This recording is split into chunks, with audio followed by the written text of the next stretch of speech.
Have you ever felt, well, stuck? Replaying a painful moment over and over in your head, just wondering, why can't I move on? In this explainer, we're going to dive deep into the anatomy of that exact feeling. We'll explore why we get so tangled up in our own pain and how sometimes the absolute bravest thing you can do isn't to fight reality, but to finally accept it. So, let me just ask you this, straight up. Are you at war with reality?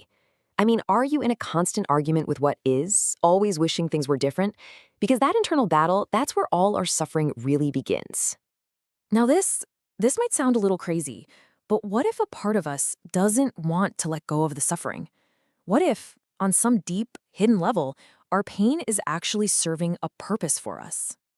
Well, this brings us to this powerful idea in psychology called secondary gain. Basically, it suggests that by staying in the role of the victim, by clinging to that story of how we've been wronged, we get certain hidden rewards, right? We get sympathy from others, we get attention, and maybe the biggest one of all, we get to avoid the terrifying responsibility of actually having to do something to change our lives.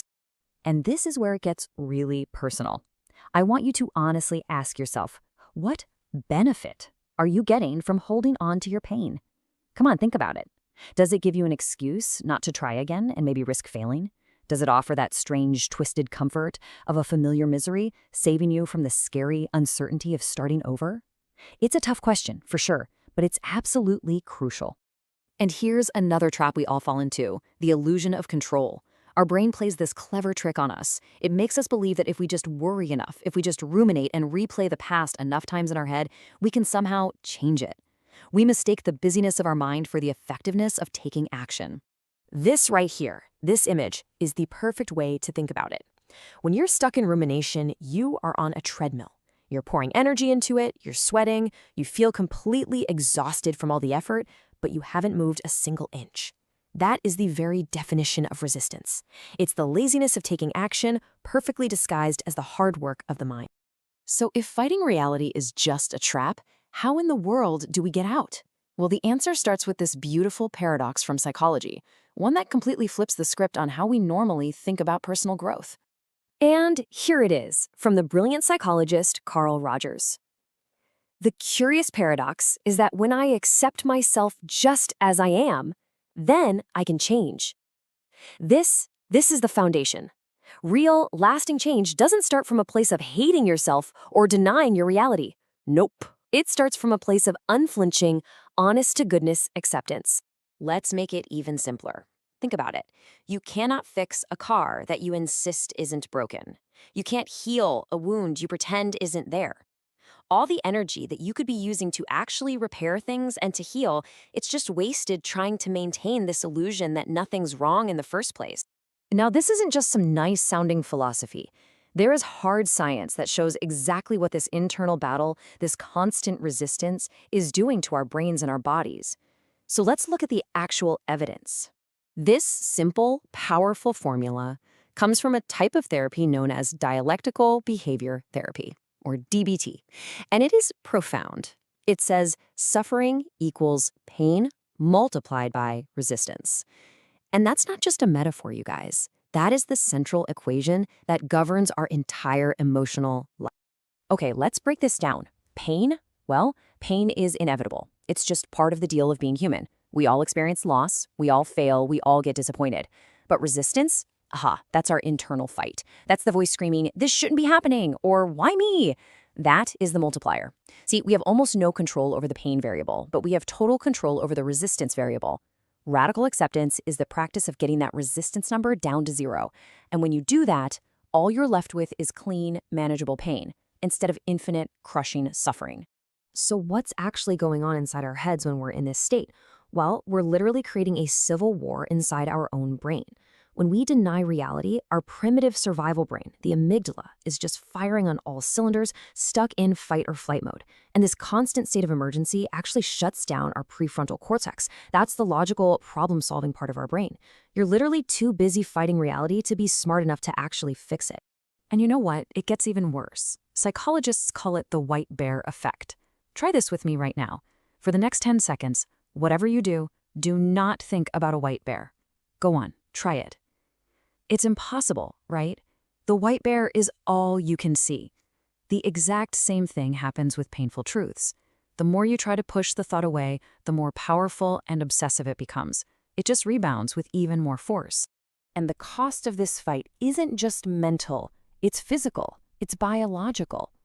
This state of non-acceptance keeps your body in a state of chronic stress, constantly flooding your system with the stress hormone cortisol. You are literally poisoning yourself, weakening your immune system, and damaging your long-term health, all in the service of stubbornly refusing to accept what already is. Okay, so we've seen the problem. We've seen the science behind how we sabotage ourselves. So, what's the solution? It's about finding the incredible freedom that comes from finally surrendering, from dropping the very weapon that's been hurting you this whole time. I want you to really picture this, okay? Because this metaphor is everything. Resisting reality, holding on to all that anger and resentment, it is exactly like gripping a burning, red-hot piece of coal in the palm of your hand. And you're holding on to that hot coal with a very clear intention. Your plan is to throw it. You truly believe that by holding on to this burning anger, you're somehow punishing the person or the situation that caused you all this pain.